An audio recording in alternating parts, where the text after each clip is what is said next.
할렐루야, 할렐루야. 어떻게 잘들 지내셨어요? 저는 한 주간 휴가를 가지고서 제 선교 사역지였던 중국의 한 몇몇 도시를 다녀올 수 있었습니다. 지난 주일 설교를 계속 묵상하면서 영적 승리의 비결, 바로 기도를 묵상할 수 있었고요. 승리케 하는 하나님을 묵상할 수 있었고요. 그리고 지난 주일 오후에 말씀을 나눴던 출애굽기 1장을 통해서 우리가 살고 있는 삶의 현장을 다시 한번 묵상할 수 있었습니다. 오늘은 거기에다가 하나님의 구원 계획, 그 구원을 이루시는 하나님의 일하심, 그리고 하나님이 우리에게 요구하심을 같이 묵상하려고 하는 것입니다. 성경은 왜 우리에게 주셨는가? 우리 지난주에 말씀을 나눴죠. 그죠? 디모데후서 3장 15절부터 17절에서 말씀을 하셨어요. 하나님의 사람으로 온전케 하며 모든 선한 일을 행할 능력을 갖추게 하려 함이라 그랬고, 요한복음 20장 31절을 통해서 이것을 기록하면 너희로 예수께서 하나님의 아들 그리스도이심을 믿게 하려 하며 너희로 믿고 그 이름을 힘입어 생명을 얻게 하려 함이라 그랬습니다. 성경의 기록의 목적은 이 땅에 있는 여러 계시의 도구들, 그 속에 담겨진 성자 하나님, 그 성자 하나님을 통해서 영생을 얻게 하고, 그죠? 그 영생으로 말미암아 완성되어지는 자신들이 가야 할 길을 배우게 되는 것이다 라고 말씀을 가르쳐 준 것이죠. 그렇습니다. 그래서 모든 성경은 복음서입니다. 내가 누군가를 보게 해주는 책, 어떻게 거기서 나왔는지를 보게 해주고, 그리고 그 하나님의 음성을 듣고 하나님의 뜻을 따라서 가는, 바로 복음서입니다. 그런 면에서 요한계시록도 복음서라는 것 결코 잊지 않았으면 좋겠습니다. 많은 사람들이 그동안 요한계시록을 어려운 책, 쉽게 열리지 않는 비밀의 책이라고 생각을 하고 살아왔습니다. 그렇게 말하게 된 것은 아마도 종교개혁자 칼빈이 성경을 문자적으로 해석하다가 요한계시록에 와서 너무 어렵다고 함부로 손대지 말자고, 그래서 자기도 주석을 빼놨습니다. 그래서 칼빈 주석 속에는 요한계시록이 없습니다.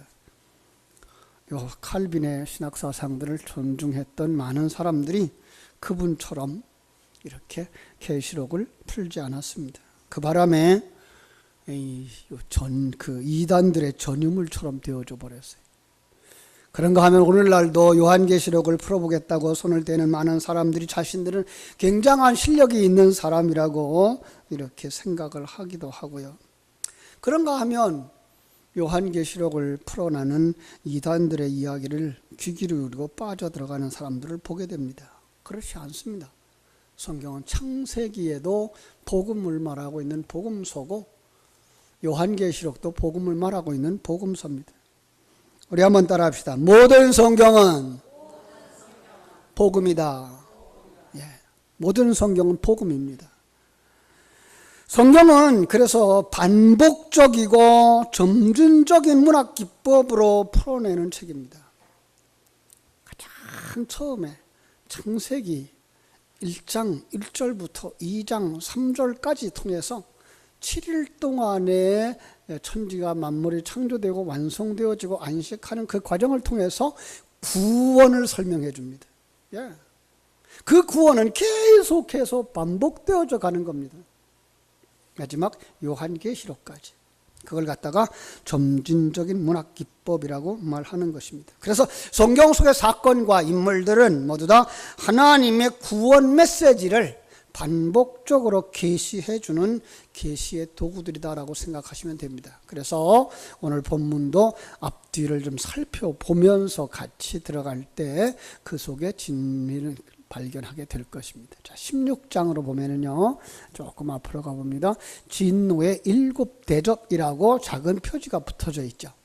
일곱 대접, 성경은 그렇게 얘기를 했어요. 대접은 성령이다. 그죠? 대접, 바로 그 등잔에 있는 일곱 개의 등잔에 담겨진 것, 그 등잔을 대접으로 묘사해서 거기에 담겨진 기름, 거기에 담겨진 성령을 상징으로 하고, 그 성령이 내려올 때 이 땅에 어떤 역사가 일어나는가가 일어나는 거예요. 그래서 16장 17절 아주 중요한 단어가 하나 나오는데, 16장 17절에서 뭐라고 말하는가 하면은, 일곱째 천사가 그 대접을 공중에 쏟음에 큰 음성이 성전에서 보좌로부터 나서 이르되 되었다라고 말씀합니다. 되었다.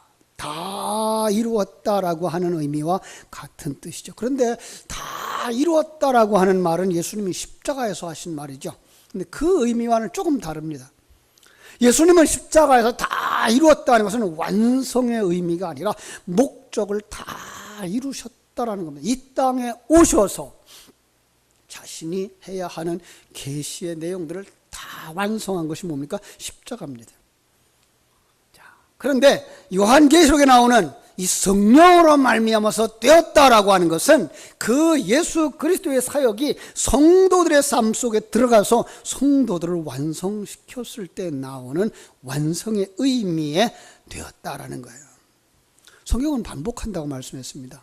요한계시록을 여러분 보시면은요, 하나의 사건이 똑같은 단어가 후에 또 나와요. 7장에 14만 4천이라는 숫자가 나왔는데 또 14장에 가도 14만 4천이라는 얘기가 또 나와요. 그런가 하면은 그 7장에서도, 요한계시록 7장에서 그 다시는 줄이지도 않고 목마르지도 않고 상하지도 않게 된다고 하는 이야기가 21장에 가면 또 다시 나와서 모든 눈에서 눈물을 씻어주신다라고 말씀함으로 말미암아, 성경은 이렇게 한 단락으로 설명되어지면서 똑같은 이야기들을 반복적으로 설명함으로 말미암아 그 사건이 사건으로 발생된 것이 아니라 그 사건에 담아준 의미가 포개져서 그것이 그 성경의 내용보다 더 깊은 진리를 내게 주시는 거구나 라고 하는 걸 깨달아 알게 해주시는 것입니다. 그래서 16장 7절에 대접이 쏟아지는 사건도 반복되어지는 것입니다. 17절로 21절에 보면 큰 성 바벨론이 무너지는데 막 이 바벨론이 무너집니다.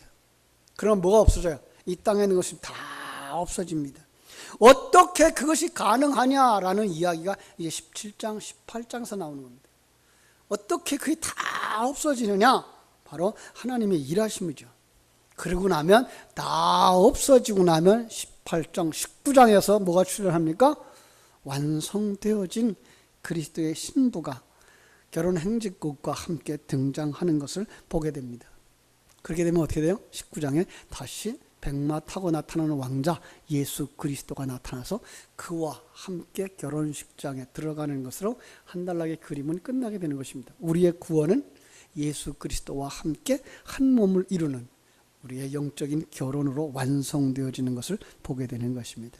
그런데 이 17장, 18장에서 이 무너지는 것들에 대한 이야기를 바벨론이라는 단어에다 담아줍니다. 그래서 성경 속에 바벨론이 무엇인가를 생각하게 하고 그 바벨론이 무너지는 것을 이야기합니다. 한번 17장 한번 볼까요? 3절부터 보겠습니다. 곧 성령으로 나를 데리고 광야로 가니라. 내가 보니 여자가 붉은 빛 짐승을 탔는데 그 짐승의 몸에 하나님을 모독하는 이름들이 가득하고 7 머리와 10 뿔을 가졌으며 그 여자는 자줏빛과 붉은 옷 빛을 입고 금과 보석과 진주로 꾸미고 손에 금잔을 가졌는데 가증한 물건과 그 음행의 더러운 것들이 가득하더라.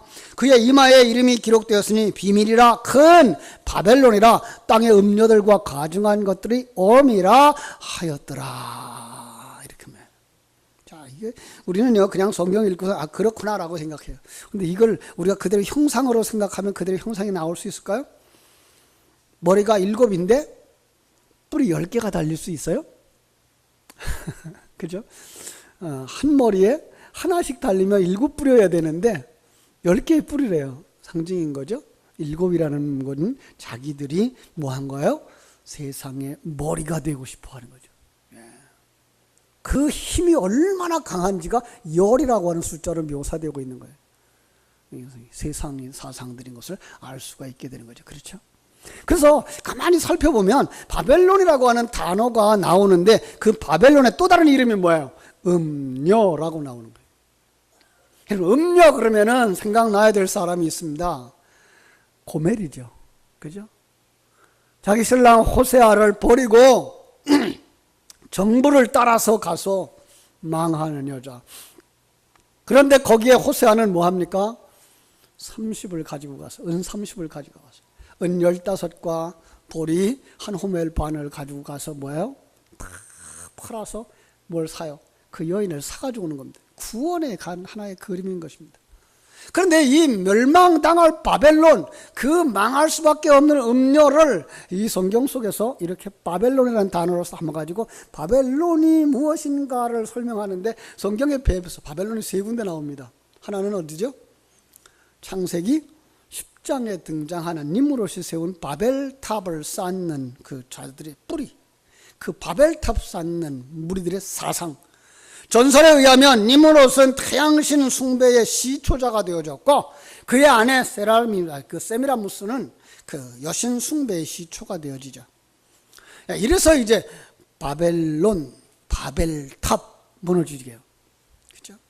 그런가 하면 두 번째로 출현하는 게 뭔가 하면 이스라엘 백성들이 포로로 잡혀갔던 나라, 바벨론입니다. 당시 전 세계를 지배했던 나라, 우상 숭배하는 나라, 여기 바로 바벨론입니다. 세 번째 나오는 것이 요한계시록인데 단어의 뜻을 살피면 하나님의 주권을 반역한 자들. 그래서 십자가 지는 겁니다. 우리가 거기에 살던 자이기 때문에. 어떤 자라고요? 머리였던 자요. 힘을 가진 자요. 세상을 사랑하던 음료요. 하나님의 주권에 반역하고 내가 왕이라고 생각했던 자들. 주님은 우리를 거기서 건져내시면서 뭐라 그래요? 십자가 져라 그러는 거예요. 십자가가 무엇입니까? 십자가. 나무로 만든 십자가? 아니고 로마 사람들이, 로마 정부가 로마의 반역자들에게 내리는 가장 큰 형벌. 왜 그걸 예수한테 지어주고 왜 그걸 우리에게 지우라고 말하죠? 바로 그것은 그 로마의 형틀에 담겨진 그 의미를 가지고 우리에게 뭘 알라고 하는 거예요? 내가 하나님 나라에 반역했던 죄인이야. 하나님이 왕인데 내가 왕노릇했던 거야. 하나님이 머리인데 내가 머리노릇했던 거야. 거기서 내려와. 그게 뭐예요? 십자가 지고 죽는 것입니다. 주님은 뭐라 그래요? 그걸 갖다가 자기를 부인하고 자기 십자가를 지고 주를 좇으라고 말하는 것입니다. 여러분, 역사 속에 등장했던 이 두 번의 바벨론과 요한계시록이 설명하고 있는 이 한 번, 그래서 세 번의 바벨론을 통해서 바벨론이라는 단어 속에다가 하나님을 거절하고 하나님의 백성을 억압하고 이방 종교, 그 우상을 숭배했던 그들의 그 사상, 이걸 갖다 뭐라 그래요? 바벨론이라고 하는 단어에 딱 담아놓은 거예요.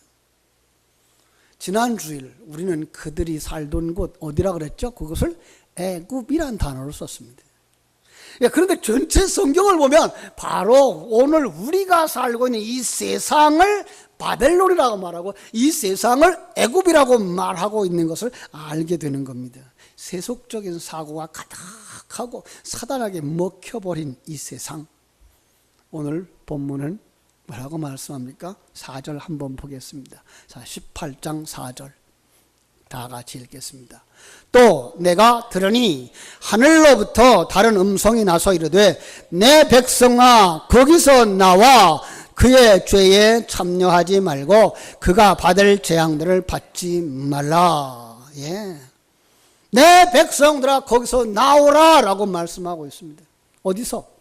바벨론에서. 어디서? 애굽에서. 어디서? 세상적 사상과 관점과 가치관에서부터 나와 함께 가자라는 겁니다.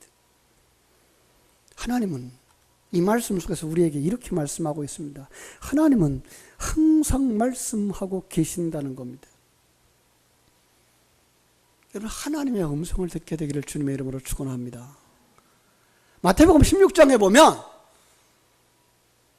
예수님이 물어보죠. 너희들은 나를 누구라고 하느냐? 베드로가 주는 그리스도시요 살아계신 하나님의 아들이십니다. 너 정말 잘 알았다. 그래놓고 자기가 떠날 것에 대하여 이야기합니다. 그랬더니 베드로가 가로막으면서 안 됩니다. 예수님 떠나시면 우리는 뭐 한다고요?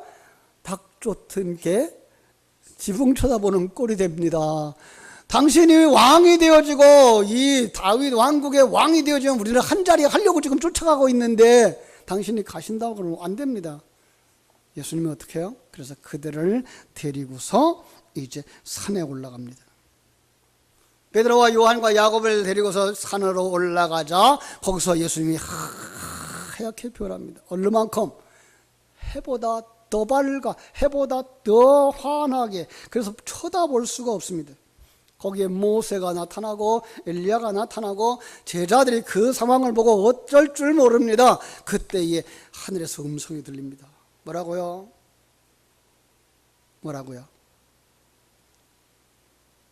너희는 저의 말을 들으라. 그렇죠? 그렇습니다.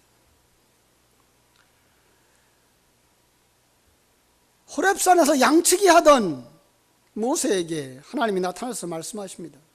모세야, 내가 선 곳은 거룩한 곳이니 내 발에서 신을 벗어라.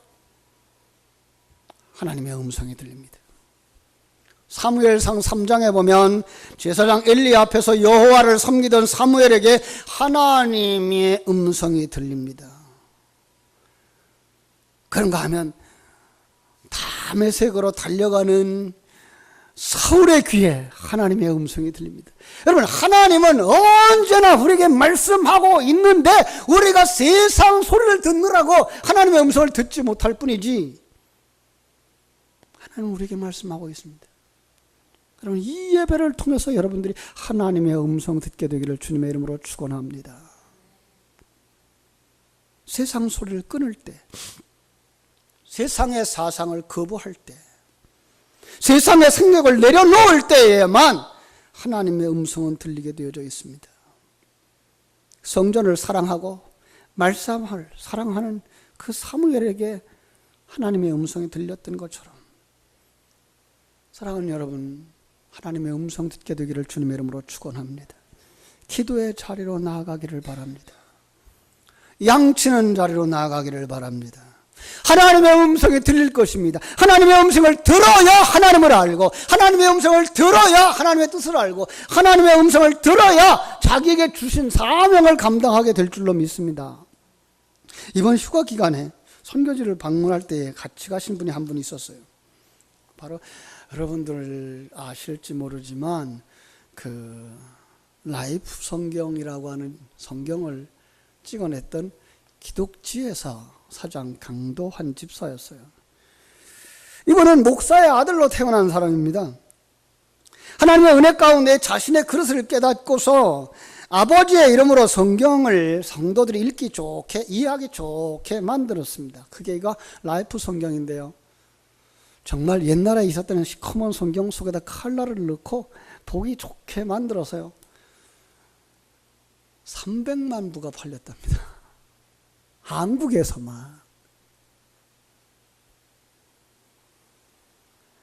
그리고 나서 하나님이 은혜 속에서 QA 시리즈를 만들었고, 묻고 답하는 그 형식으로 만들었고, 또 성경 연구하는 지필진을 한 10여 명 모아가지고 박사들, 학사들, 목사님들 구성된 그 호크마 주석을 만들었고, 그리고 세계적인 전집을 만들겠다고 이렇게 두권 책을 95권이나 되는 전지를 지금 만들어내고 있습니다.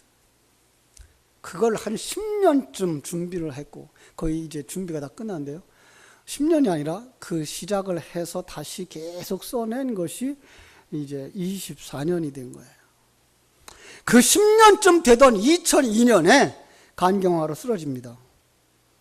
그 책을 내려고 10년 동안 초안을 잡고 이제 2년만 있으면 책을 출판하게 되는데, 그래서 하나님 앞에 기도합니다. 하나님, 2년만 살려주세요. 제가 그 책이 나오는 것만 보고 죽겠어요. 근데 의사들이 안 된답니다. 며칠을 못 산다는 거예요. 간경화로. 그냥 혼절하는 겁니다. 그런데 그때가 바로 중국과 수교가 되어지면서 묘하게 하나님이 중국으로 인도하는 길을 열어주셨고 중국에 들어가서 간 이식 수술을 받습니다. 2002년 11월 달에 간 이식을 수술 받으면서 수술하는 22시간 동안에 그는 하나님의 인도함을 받아서 천국에 들어갑니다.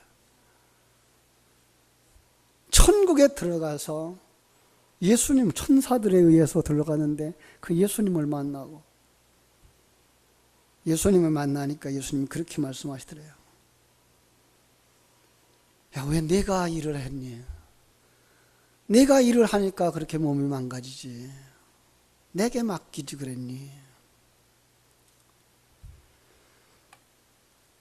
제가 이 얘기를 다 할 수는 없고요. 그 간증 내용이 우리 카페에 올려놨습니다. 여러분 들어가서 보시면 되겠습니다. 그렇게 해서 간 이식 수술을 하고 천국을 보고 주님을 만나고 하나님 주신 상급을 바라보게 되어졌고 다시 부여하는 그 사명을 부여받고 내려왔습니다. 그게 16년 전 일입니다. 그리고서 카리스를 출판해내고 시작해서 계속 그 일을 합니다. 요즘 그렇게 책을 내는 출판사들이 없습니다. 왜요? 사람들이 책을 안 봅니다. 그런데 불구하고 한 달에 7천만 원씩 쏟아부었습니다. 이제 한 80권이 나왔는데요. 85권이 나왔는데요. 이젠 더 이상 지탱할 수가 없어 지난해 30억 되는 강남에 있는 집을 팔아서 거기 부었습니다.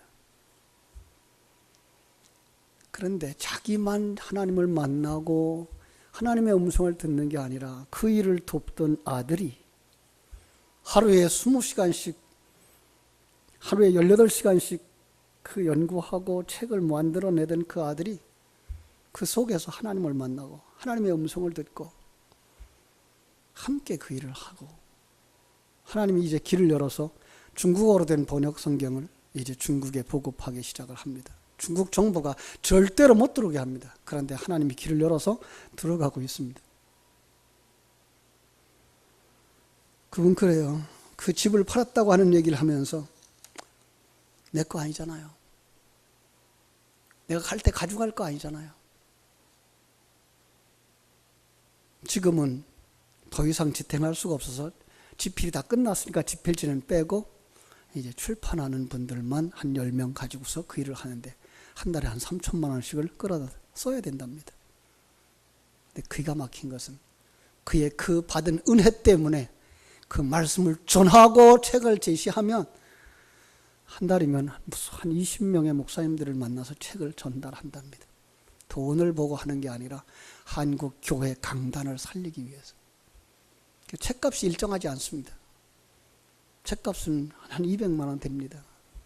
그러나 그 교회 형편에 따라서 150만 원에도 드리고 130만 원에도 드리고 정 안 되면 100만 원에도 드리면서 말씀 연구해서 성도들을 살려달라고.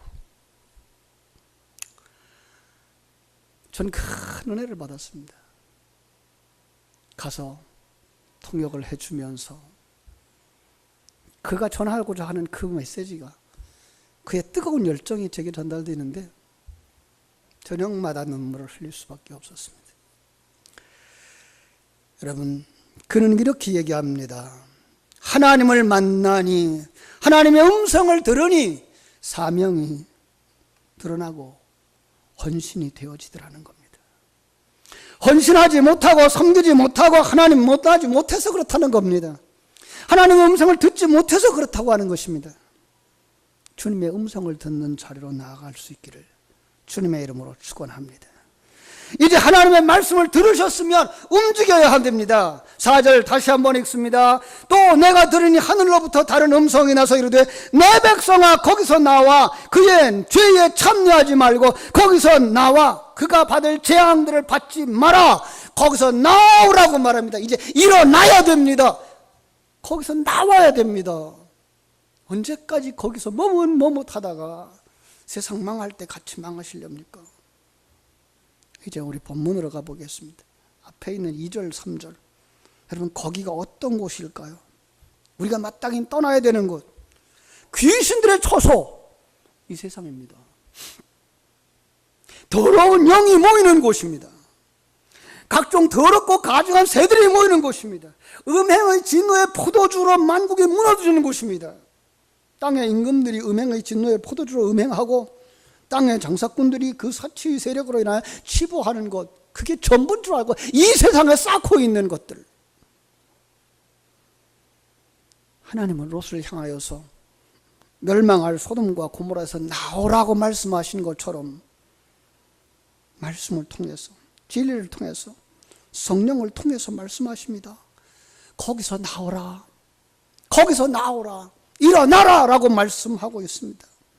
그런데 우리는 너무나 이 세상살이에 익숙해 있습니다. 세상 살아가는 방법에 익숙해 있습니다.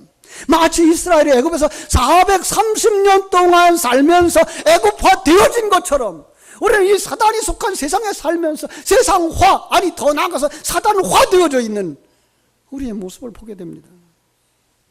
주님은 그들을 향해서 뭐라고 말씀하셨죠? 독사의 자식이라. 사단의 속성에서 길들여진 자라고, 사단의 속성에 의해서 태어난 자라고. 아니요, 우리는 예수 생명으로 거듭난 자들인 줄로 믿습니다. 하나님의 생명을 가진 자들인 줄로 믿습니다. 그렇다면 거기서 나와야 됩니다. 그 가치관 가지고 살지 말아야 됩니다. 그건 기껏 해봐야 100년도 못 가지고 있는 사상입니다. 우리 영원히 살려면 하나님의 사상을 가져야 됩니다. 그러기 위하여 주님 앞에 무릎 꿇고 나와야 됩니다. 주님의 음성을 들어야 됩니다. 주님을 만나야 됩니다. 그리고 주님의 뜻을 따라서 나아가셔야 됩니다. 아브라함에게 말씀하셨습니다. 본토, 친척, 아비집을 떠나 내가 내게 지시할 땅으로 가라. 그 그림 속에 떠나는 그림이 있습니다. 제자들을 인도하는 예수님, 나를 따라오너라 라고 말씀하자 제자들이 배와 아버지, 금을 다 버려두고 주님을 쫓아가는 그림 속에 거기서 나오는 그림이 있습니다. 왜요? 거기는 멸망이 임할 곳이고 재앙이 임할 곳이기 때문에 그렇습니다. 그러면 우리가 거기서 나오는 것, 주님을 따라가는 것이 어떤 그림으로 그려지고 있습니까? 주님이 말씀하셨습니다. 누구든지 나를 따라오려거든 자기를 부인하고 자기 십자가를 지고 나를 따를 것이니라. 자기를 부인하는 것으로 시작됩니다. 내가 주인이 아니구나, 내가 왕이 아니구나, 이 세상 사람들이 가지고 있는 가치관이 전부가 아니구나, 그것부터 시작됩니다. 그리고 회개하는 자리에 나가서 그동안 내가 머리로 살았던 것 용서해 주세요, 내가 주인으로 살았던 것 용서해 주세요, 순종하지 못하며 살았던 것 용서해 주세요 하는 자리로 나가는 것, 그것이 바로 거기서 나오는 길이며 주님과 손잡고 천국길을 가는 것입니다. 거기에 우리를 동참시키고자 주님이 오늘 부르시고 계십니다. 그 음성을 듣고 주와 함께 천국길을 가는 여러분 되시기를 주님의 이름으로 축원합니다. 기도하겠습니다. 하나님 우리 아버지,